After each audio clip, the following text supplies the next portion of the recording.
Magandang araw sa inyong lahat. Naisip nyo na ba kung paano ang mga kamay natin, yung simpleng kamay lang, ay pwedeng maging sisidlan ng buong kultura? Alam nyo yon, mga kamay na hindi lang basta gumagawa, kundi nagpapagaling at nagpapatuloy ng mga kwento ng ating lahi. Well, ngayon, yan mismo ang tutuklasin natin.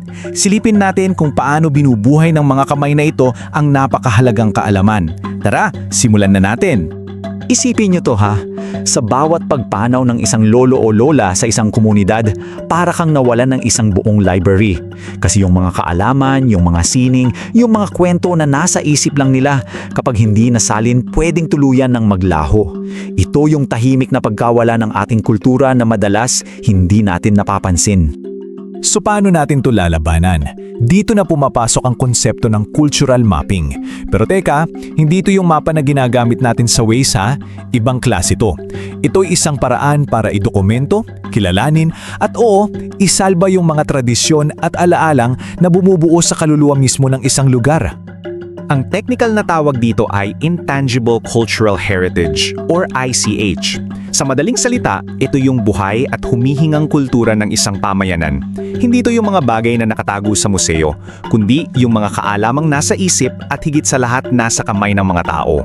Halimbawa, yung secret recipe ng adobo ng lola mo o yung mga kwentong bayan na naririnig mo lang sa mga handaan. Yan mismo ang ICH. At dito talaga nagiging mas malalim ang usapan. Sabi nga ni Jerry Hayden, ang cultural mapping, hindi lang yung basta paglilista o pagdodokumento. Para raw itong isang uri ng paghilom. Isang paraan para harapin yung sakit ng pagkalimot at palakasin muli ang buong komunidad. Biglang nagiging isang gawaing may puso, hindi lang pang-akademiko. Okay, so para mas maintindihan natin to in action, mag-focus tayo sa isang partikular na lugar. Tara, biyahe tayo at silipin natin ang isang buhay na aklatan ng kultura sa munisipalidad ng Tagkawayan sa probinsya ng Quezon. Kasi sa Tagkawayan, ang minamapa nila hindi mga kalsada o buildings. Ang minamapa nila ay yung mga kasanayan. Partikular na dalawa. Una, yung paggawa ng cupping, isang klase ng banig para sa isda. At pangalawa, yung tradisyonal na paghihilot. Tara, kilalanin natin tong dalawang buhay na pamana na to. Unahin natin yung sining na nahahawakan, yung tradisyonal na paggawa ng mga gamit. Kasi dito, hindi lang to nagbibigay ng pagkakilanlan, kundi kabuhayan din para sa kanila. Tingnan niyo yung proseso. Grabe, di ba? Hindi to basta-basta. Mula sa tamang pagpili ng klase ng kawayan hanggang sa masusining pagkayas at paghabi. Bawat hakbang nangangailangan ng napakalaking pasyensya at kaalaman na ipasa sa maraming henerasyon. Ito yung perfect example kung paano ang isang simpleng kawayan ay nagiging sining at kabuhayan sa kamay ng tao. At ang ganda ng ipinapakita rito kasi hindi lang to listahan ng produkto, di ba? Ipinapakita nito na ang kultura ay nakatali sa pamilya at sa buong komunidad. Yung paggawa ng kaping at tambo, hindi lang yan basta trabaho. Pamana yan ng pamilya Pantoja at angkan ng Marvilla. Ito ang pruweba na ang kultura ay buhay at ipinapasa, hindi sa libro, kundi sa mga kamay ng susunod na henerasyon. At alam nyo ba, mahigit 55 taon na ang tradisyon na yan sa paggawa ng kaping. Nagsimula pa to noong 1955 nang dalhin ni Mariano Pantoja ang kaalamang ito sa lugar nila. Ito yung patunay na ang kaalaman kapag pinapasa at inaalagaan, hindi namamatay, nagiging isang walang hanggang pamana. Okay, so mula sa mga kamay na naghahabi ng gamit, lipat naman tayo sa mga kamay na naghahaplos para magpagaling. Silipin natin ngayon ang isang kaalaman na hindi lang katawan ang pinapagaling, kundi pati na rin ang espiritu. Napakaganda ng kwentong to kasi hindi ito natutunan sa eskwelahan o sa seminar. Ito ay isang pamanasan ng direktang ipinasa mula kay Juan sa kanyang pamangkin na si Vicente hanggang sa apo niya sa pamangkin na si Gilbert. Isang kadena yan ng tiwala at kasanayan na nananatiling buhay sa loob mismo ng iisang pamilya.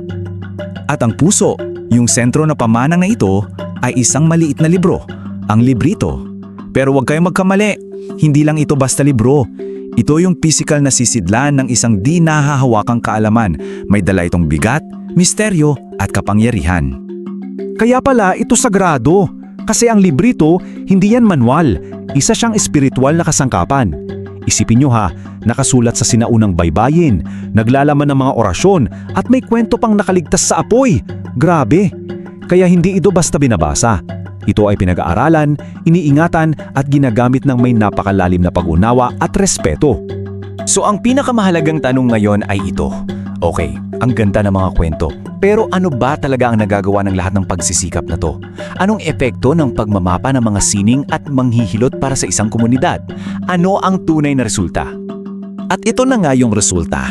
Ang pagmamapa, hindi lang yan para sa pag-archive ng nakaraan. Ito ay tungkol sa pagbibigay kapangyarihan sa kasalukuyan.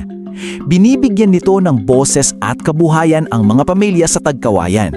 At para sa mga kabataan, nagbibigay ito ng dahilan para ipagmalaki kung sino sila at saan sila galing. Sa madaling salita, pagbuo ito ng isang matatag na kinabukasan gamit ang karunungan ng nakaraan. At sa huli, ito ang pinakalayunin ng lahat, ang bigyan ng dignidad ang bawat Pilipino, na ipakita sa buong mundo na tayo ay may sariling yaman ng kaalaman bilang mga manililikha, hindi lang basta taga-kopya. At sa prosesong yan, unti-unti nating pinapagaling at pinagkakaisa ang ating bansa. At ngayon, ibinabalik ko ang tanong sa inyo. Sa sarili ninyong bayan o barangay, anong mga kwento, anong mga sining, anong mga kaalaman ang sa tingin nyo ay nararapat idokumento at ipagmalaki? Baka nasa tabi-tabi lang natin ang mga buhay na aklatan na naghihintay lang na muling matuklasan.